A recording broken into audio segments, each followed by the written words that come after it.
I will ask again and again and again, where did that phrase snapback come from? Who?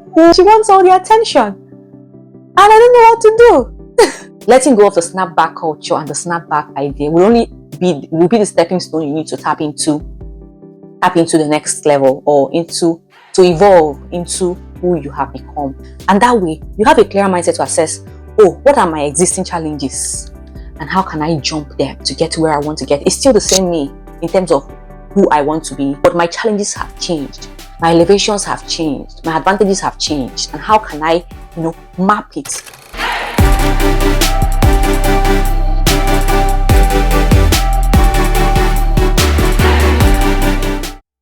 Hello guys, welcome back to my YouTube channel. My name is Linda, and on this channel I make videos related to motherhood, career, lifestyle, and my all-time favorite hobby, which is DIYs. So guys, today I'm making a video on the whole idea of, can you guess? I'm making a video on a topic called mattress sense. Some of you might have heard about this word, and some of you might not have heard about it before. But because Mother's Day is coming up, this is the month of March, and we just finished with International Women's Day. I had it in mind like way since last year that I wanted to make this video for many reasons, of which one is the fact that you know how we have adolescents, and I remember back then while I was in high school, you would have people, always different groups of people, come around just to talk to you about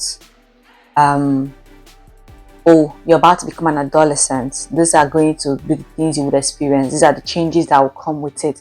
And they are very kind of, to an extent, they were a bit honest about it, maybe because they knew that we were kids and we would be shocked by what we would experience. They'll tell you, oh, you might start bleeding, you could get stained, you might feel embarrassed, but you'll be well supported. You can do this, you can do that, you can use a hot bottle, you would feel some pain, you would have this, there were a lot of talks around it. You would hear it from different angles and different places if you were in a setting that was, a bit more urban.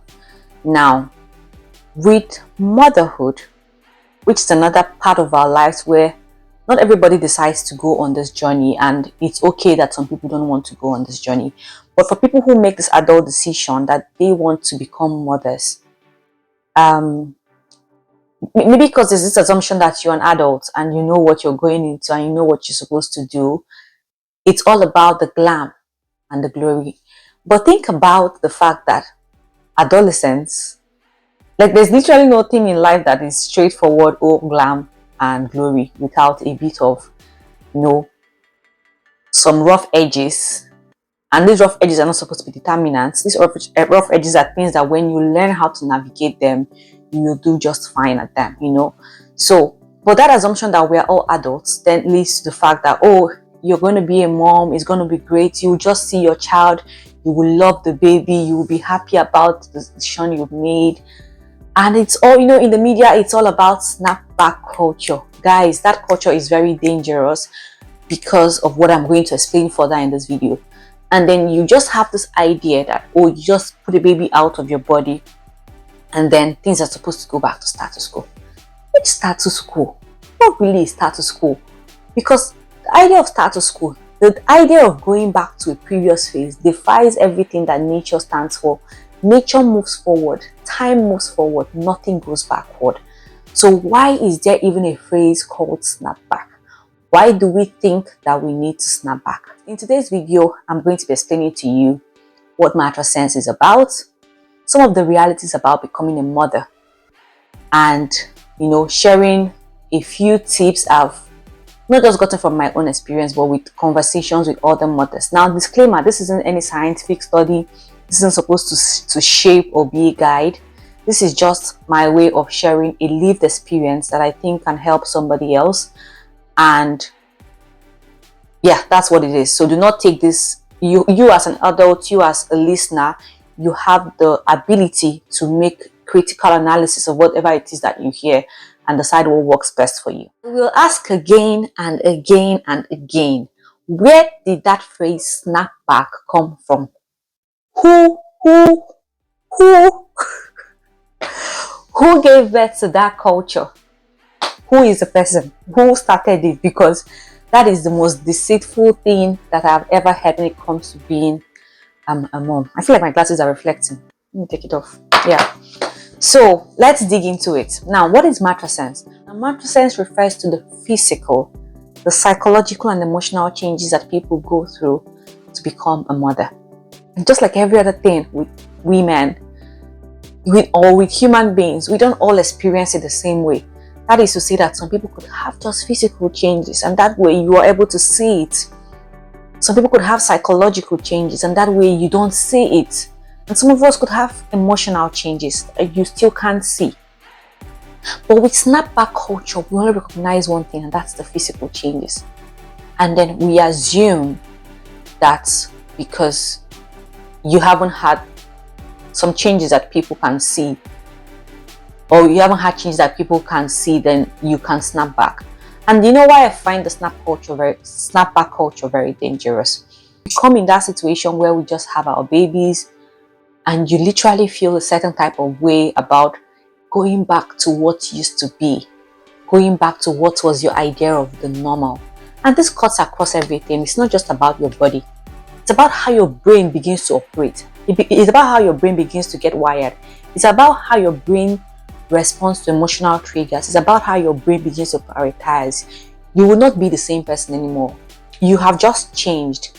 And how you see that change determines a lot of things going forward. And that's literally what this video, I'm just trying to address with this video. Now, it's like being a butterfly. First, you're a pooper, and then you 10 to 15 days afterwards, the butterfly comes out and it starts flying. Why do you want to go back to being a pooper? Or imagine if the pooper gets stuck in the pooper phase, then it just means like it didn't evolve. Now, this is not to say that everybody has to go through the phase of motherhood. We understand that there are people who do not want to be mothers. That's totally fine as well. There is also another way of evolution for that. But what I'm talking about is for those people who decide to go through the phase of motherhood and suddenly think that they can reverse time. It's an irreversible change to become a mother. On a physical, on a psychological, and on an emotional level. It's like adolescence as well, where you were a girl and suddenly become a teenager, and then you start growing breasts and you start having changes in your voice, and your fat distribution also begins to change. You can't go back on that, right? So that's the same thing that happens with motherhood. And until we die that mentality of snapback culture, which gives you a blanket cover of the fact that, oh, you want to go back to what it used to be, you will find that a lot of people will struggle. I, for one, I did struggle with it because, okay, aside the physical, I'm really not focusing on the physical because that's the one a lot of people can see, and then you feel like, oh, once you've shed baby fat, then you're back to being your old self. No, it's as basic as the way you used to operate your life, what your KPIs were in the past. So let's give, for instance, while I was a student, me as a student, I can pick, in fact, this was my major struggle being a mom. Not like my major, but like being a young lady, transitioning through being a new wife, transitioning through to being a mother, and still being that same old me, ambitious and wanting to drive forward the best I could in my career. It was a challenge, realizing that all my time wasn't my time anymore. And in my brain, I wasn't forcing myself to respond in that way. It was just what I wanted to do genuinely. It was what was giving me fulfillment in that moment. The fact that, before now, I can say 6 a.m. to 8 a.m. I'll be studying for this exam or that exam. I can come back and study 10 p.m. to 12 p.m. This whole week, I won't cook for myself because I don't need it anyway. I will do this, do that, and that will be it, right? So that I can put my time into this. But you now have a baby, and then I try to fix my reading time for 6 to 8 a.m. and it's not working because I have slept till 6. I wake up to read and the baby wakes up with me. And she wants all the attention. And I don't know what to do. So we play through it. I try to put her back to bed. But then by the time I'm done putting her back to bed, breastfeeding and sleeping back and waking up, time is all gone. And we're back to square one. And then I have to wait for the next 6 a.m. to 8 a.m. So for a while, I ran with that whole idea. And I was getting frustrated because my time was going and I had things I needed to do. the frustration was piling up. And then, that's where you now get to the phase where if that piles up for a long time, you begin to wonder, oh, if it was back in those days, if it was back in the days when I was still single, when I was this, when I was that, right? So that brings us to what, like, you begin to change your mind that, okay, I have to let go of what used to be. Because it's like I'm just imagining a butterfly coming out from being a pupa, and suddenly you were in a covered place, and suddenly you are open up in the sky, open, and you don't know what to do with your wings, and then you begin to say, oh, I wish I was a pupa. A pupa is not even as colorful and as beautiful as a butterfly is, right?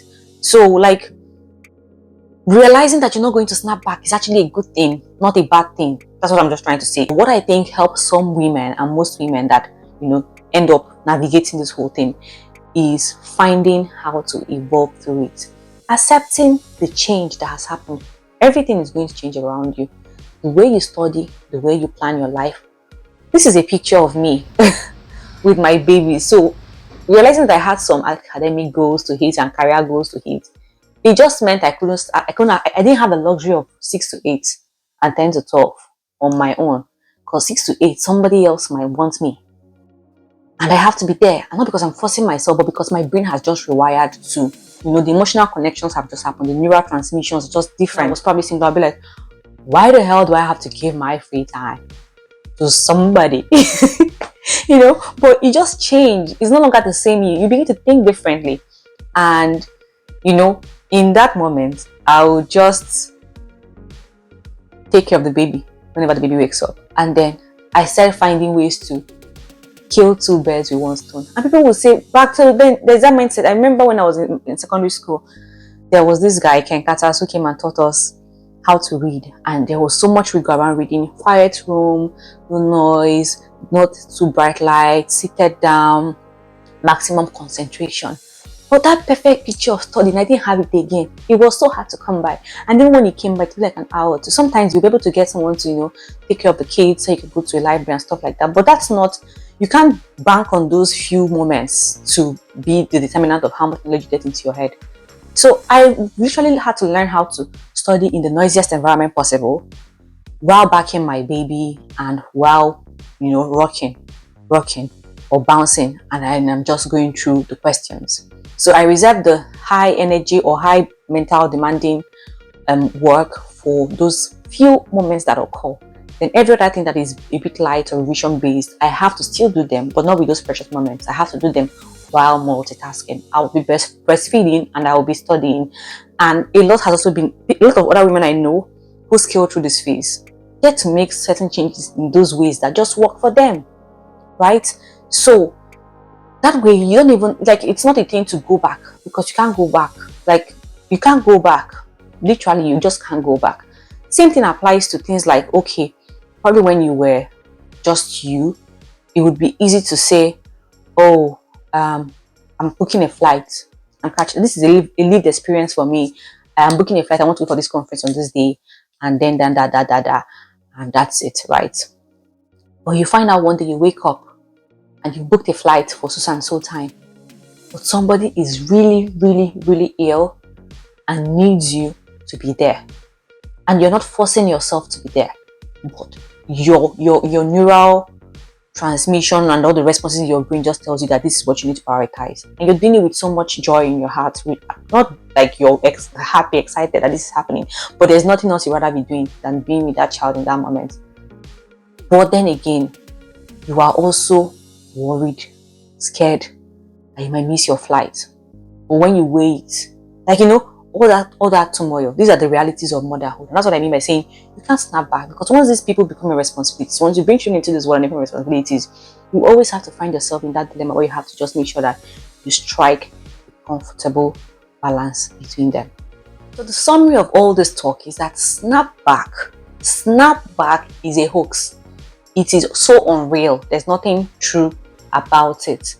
Even if you were able to get through it physically and whatever, or you didn't get through it physically, or if you got through it emotionally or didn't get through it emotionally, we all just have that footprint, that form of evolution, that form of transitioning that happens because you become a mom.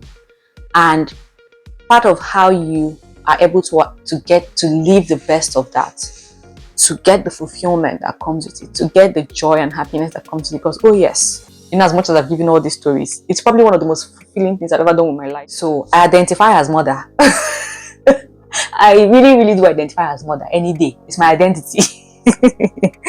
So, yeah. So, but letting go of the snapback culture and the snapback idea will be the stepping stone you need to tap into the next level, or to evolve into who you have become, getting in touch with who you have become.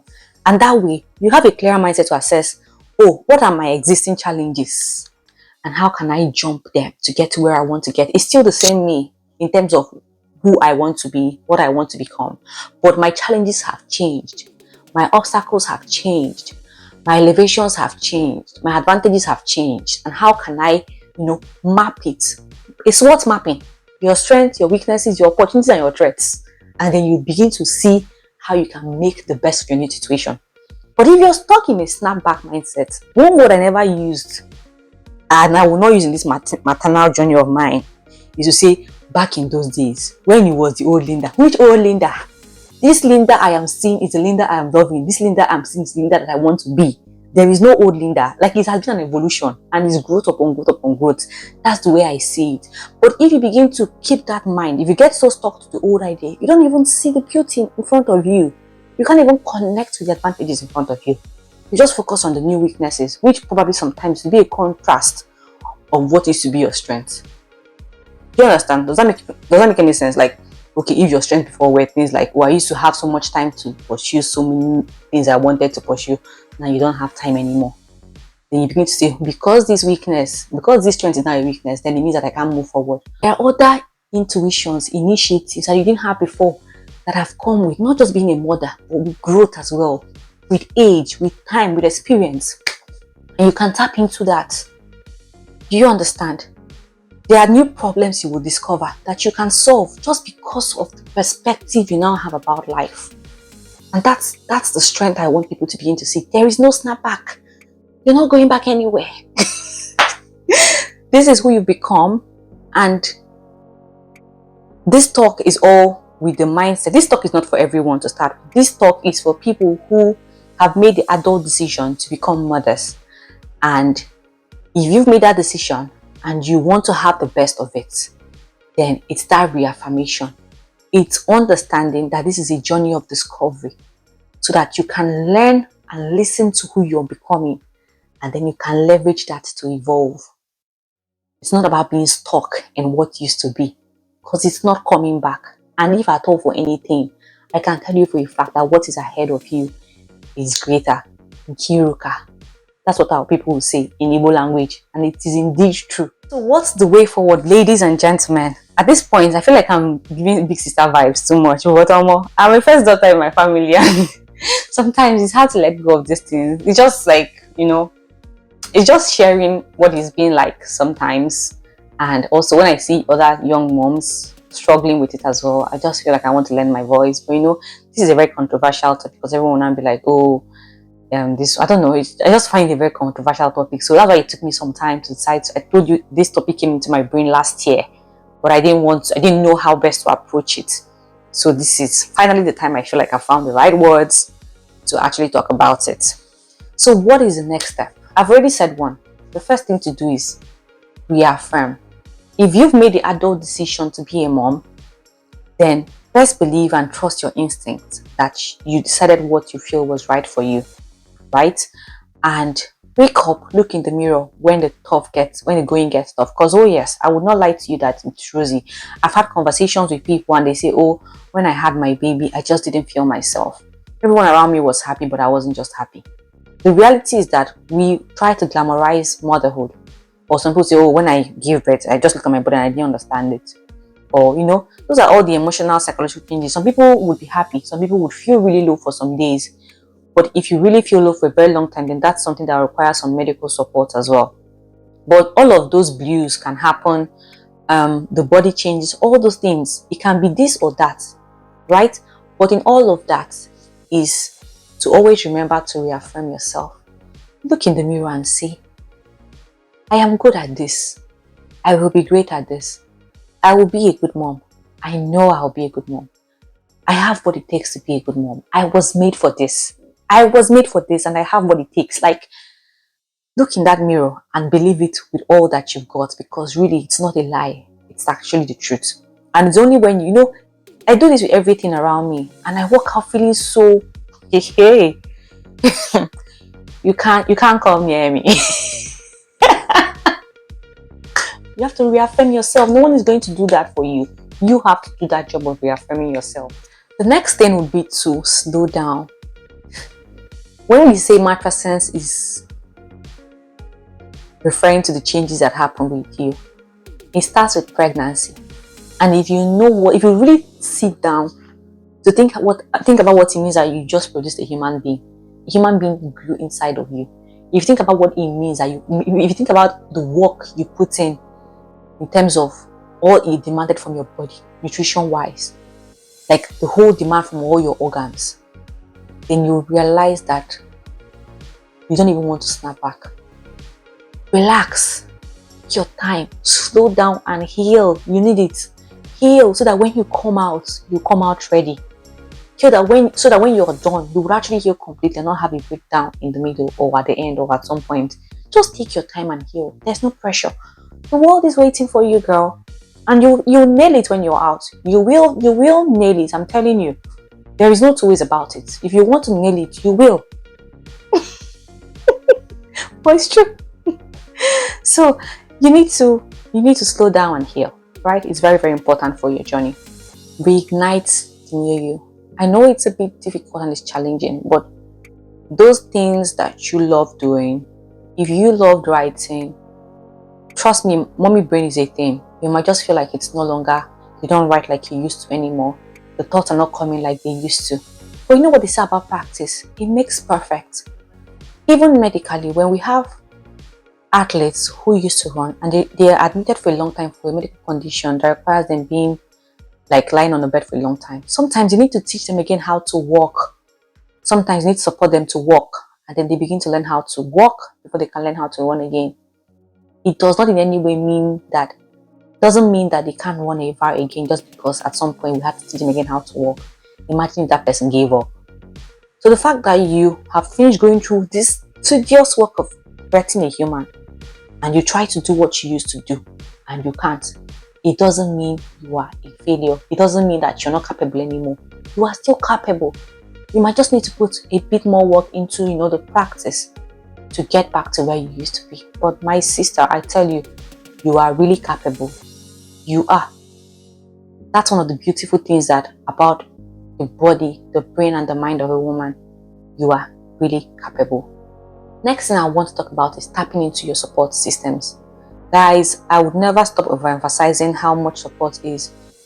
In Africa, in Igbo land, we say a community raises a child. And that's in many ways. It's not just family when I say support. Especially if you're in a foreign country, I would say make it a point of duty to actually be intentional about building a community around you. From churches, to people identifying in your workplace, to community groups, siblings if you have them around, family members if you have them around. All of these people should make your support system. And even when you don't have them, find other mothers. It does a lot for you when you feel together, when you feel that there's somebody who knows what you're going through, when you feel like there's somebody who understands and who can help, or just listen, or just be there. Just the presence can do a lot of difference for you. So please look for that support system. Build that support system today. Next is to evolve. You have no other way to look at it. You just have to evolve. And I think it helps when you begin to look for new ways to do the same things you used to do. Let me give you an instance. So if you used to cook rice before with pot, but there's no pot, the open-mindedness to say, what other way can I cook this rice? Can I use pan? Can I use electric kettle? This is not advice to be done at home. I'm just giving you an instance of how literally, and guess what? That's literally how scientific gaps are bridged.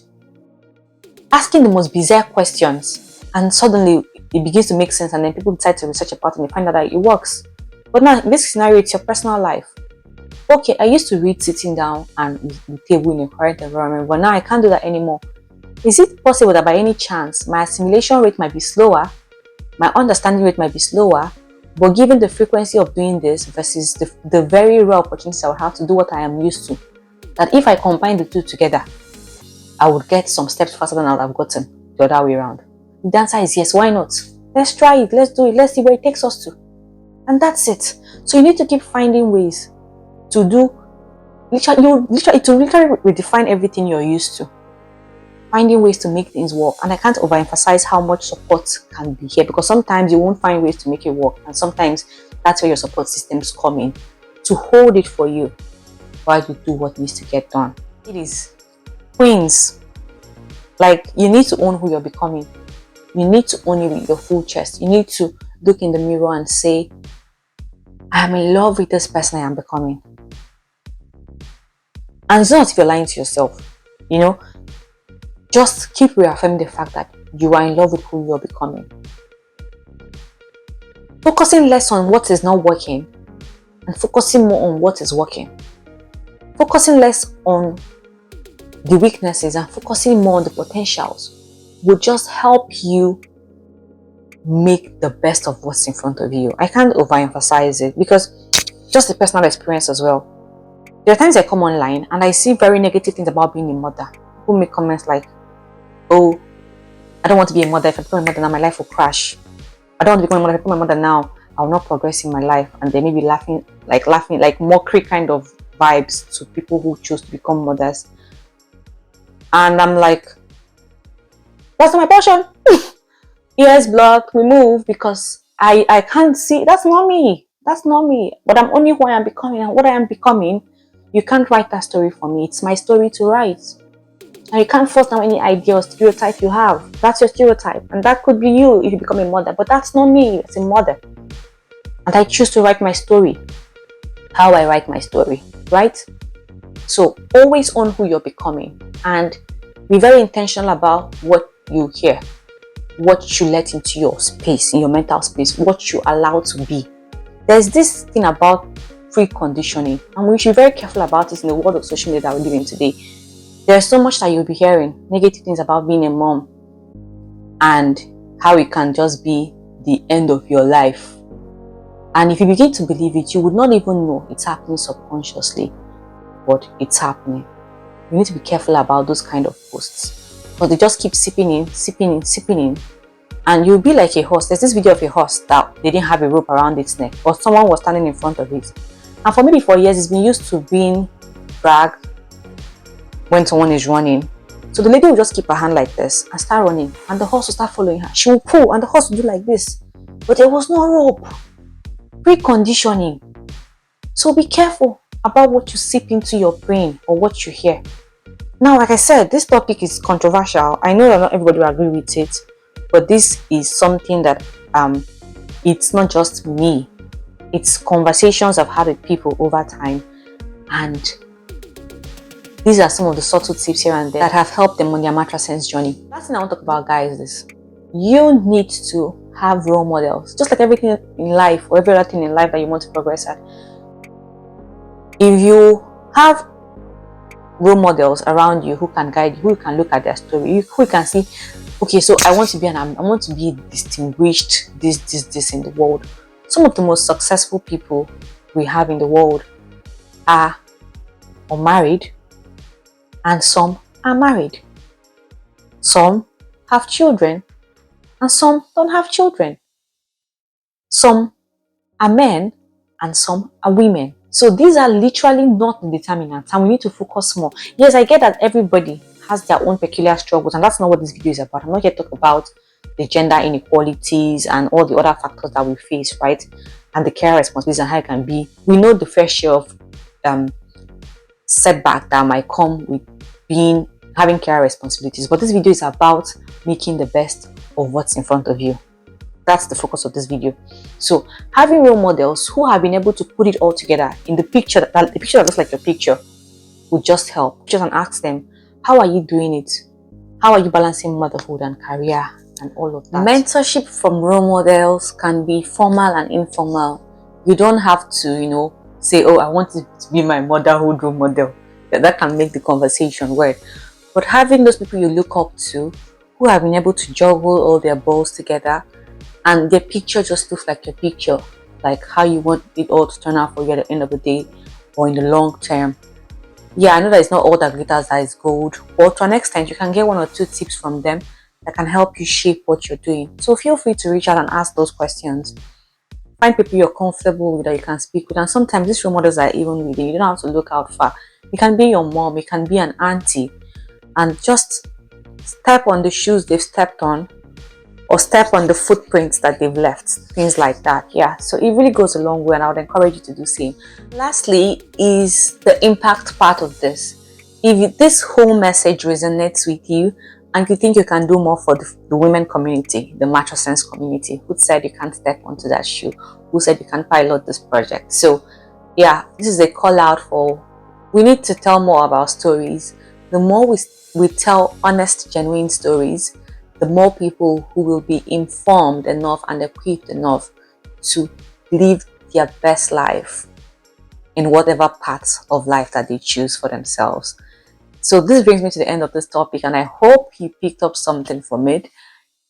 I would love to see your comments in the comment section. I'll love you to like it. I would like you to also share this video with anyone who you think will find it helpful.